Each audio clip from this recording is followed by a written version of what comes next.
mengatakan pemerintah Jokowi otoriter, nggak apa-apa. Ternyata saya mengatakan itu. Pemerintah Soeharto otoriter, nggak apa-apa. Pemerintah Jokowi politik mati, nggak apa-apa. Itu kebebasan.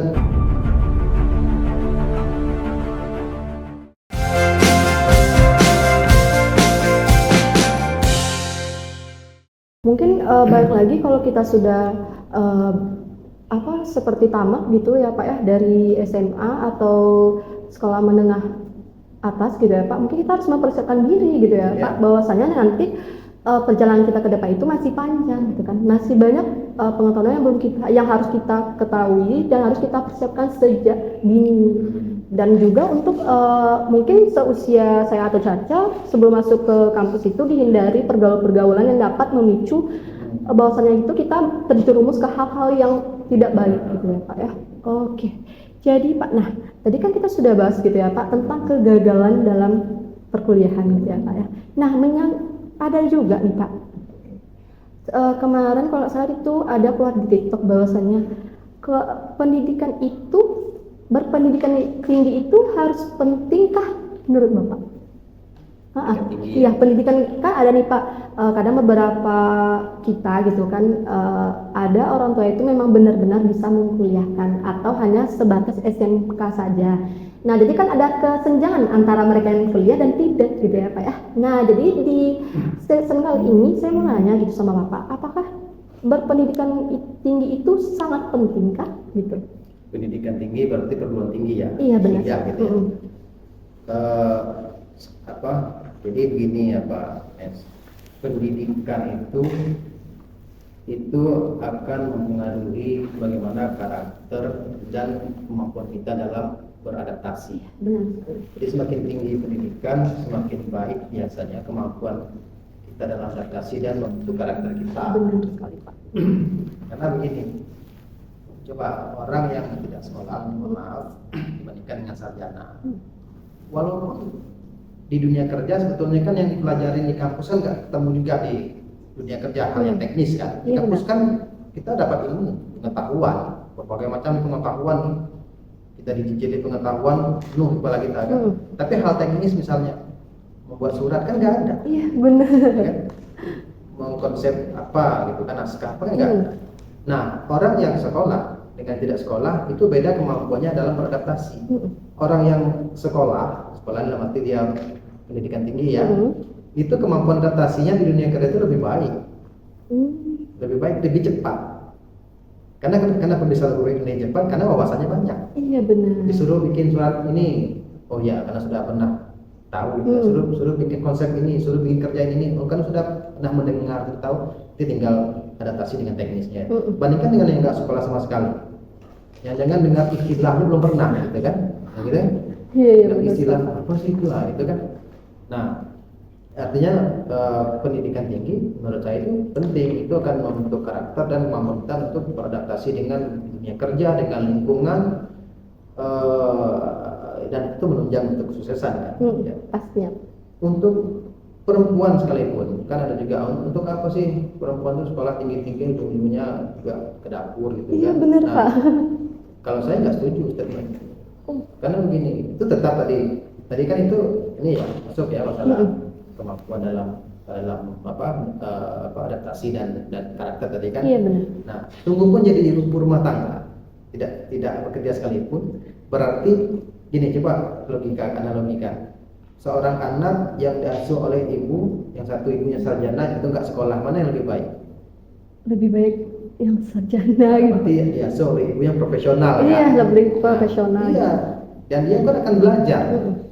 Mungkin ilmu parenting karena dia nih sudah terbuka sebagai seorang sarjana, dia akan menggali ilmu parenting itu gimana sih caranya supaya bisa mengasuh dengan baik. Yang nggak sekolah nggak sampai situ pikirannya. Iya benar. Karena pasti pendek ini jangkauan pikir itu orang yang tidak menempuh pendidikan.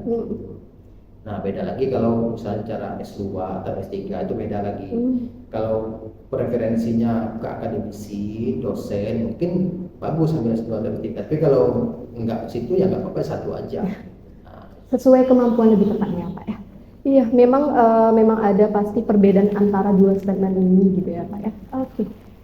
Ada lagi pertanyaan untuk Pak Danang saja? Nah, Bapak kan seorang dosen nih Pak, udah lama juga jadi dosen.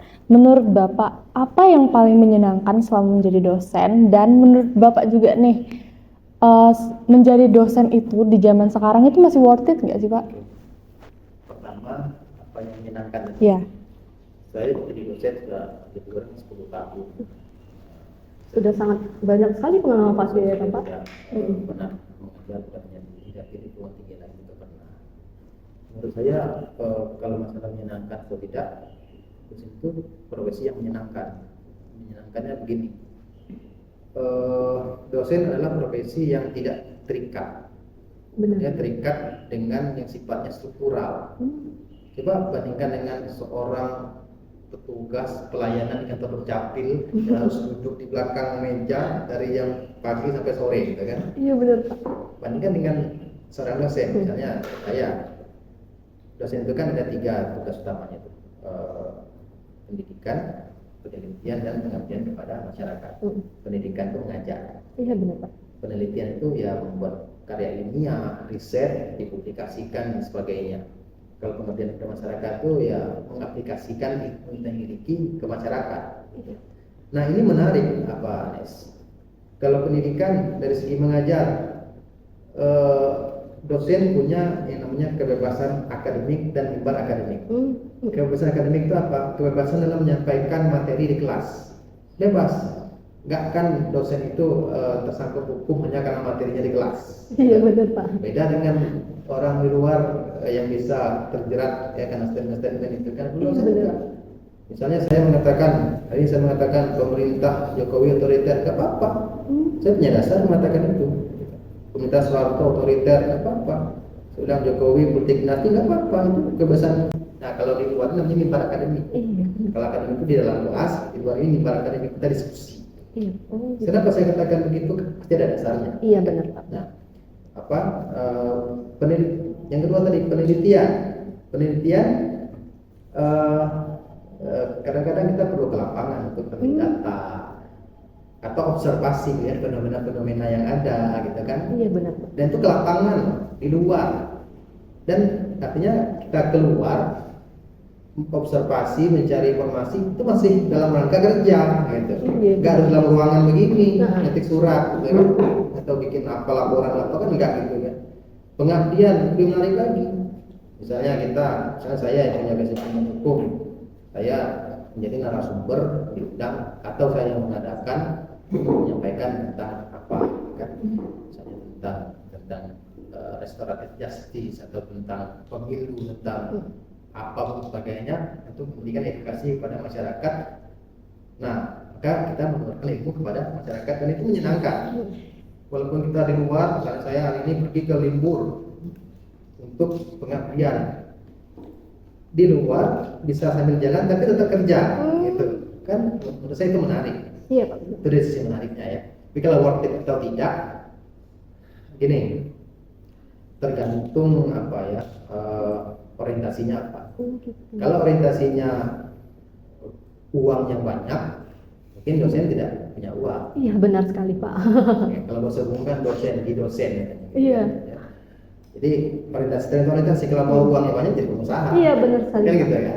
Ya. Bukan jadi dosen ya Pak ya? Dosen, jadi pengusaha. Tapi dosen pun bisa jadi pengusaha. Iya. Kan? Nah, jadi dua nih Pak. Jadi dua. Sumber. Jadi worth it itu kalau tergantung ini apa orientasinya apa. Iya. Tapi kalau bicara orientasinya adalah passion, passion itu kan ini apa sesuatu yang sesuai dengan keinginan kita atau lebih sesuai tepat dengan karakter kita, iya, benar. kan? Nah itu worth it menurut saya. Ini kita bekerja kan ya tidak bisa kita nafikan bekerja itu kan untuk salah satu mengharapkan gaji pastinya Pak. gaji untuk langsung hidup kita, kan?